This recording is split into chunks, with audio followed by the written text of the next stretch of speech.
مسجد نبوی میں جو واقعہ پیش آیا یقیناً قابل مذمت ہے، لیکن میں مذمت نہیں کرتا، کیونکہ میرے پاس مذمت کے ایسے الفاظ ہی نہیں ہیں جو اس واقعے کے ساتھ بیلنس ہو جائے، برابر ہو جائے، کیونکہ وہاں پر سامنے لکھا ہوا بھی ہے یا ایھا الذین آمنوا لا ترفعوا اصواتکم فوق صوت النبی۔ اسی وجہ سے سیدنا ابوبکر صدیق رضی اللہ تعالیٰ عنہ کے لیے بھی جائز نہیں ہے کہ وہ اپنی آواز آپ صلی اللہ علیہ وسلم سے بلند رکھیں۔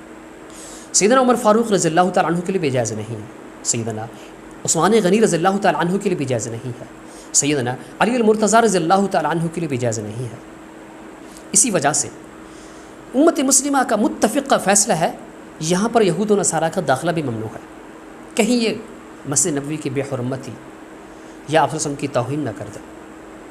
کیا آپ سوچ سکتے ہیں کہ وہ سب کچھ جو یہود و نصارہ بھی نہیں کر سکے اور زندگی میں ممکن بھی نہیں ہے، وہ پی ٹی آئی جو نام تحریک انصاف جو بات شروع کرے ایاک نعبد و ایاک نستعین سے، صرف یہ واقعہ نہیں، ایسا ہمیشہ کیوں ہوتا ہے؟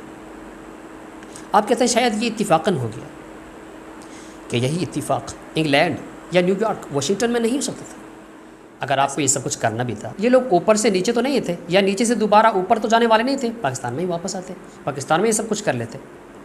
افسوس ہے، میرے خیال میں پھر مولانا بجا فرمایا کہ یہ لوگ یہودیوں کے ایجنٹ ہیں، کیونکہ یہودیوں کی درینہ خواہش جو وہ خود مکمل نہیں کر سکے، ان کے ایجنٹوں نے سب کچھ کر کے دکھایا ہے۔ اللہ ہدایت دے۔ آج کے لیے فقط اللہ حافظ۔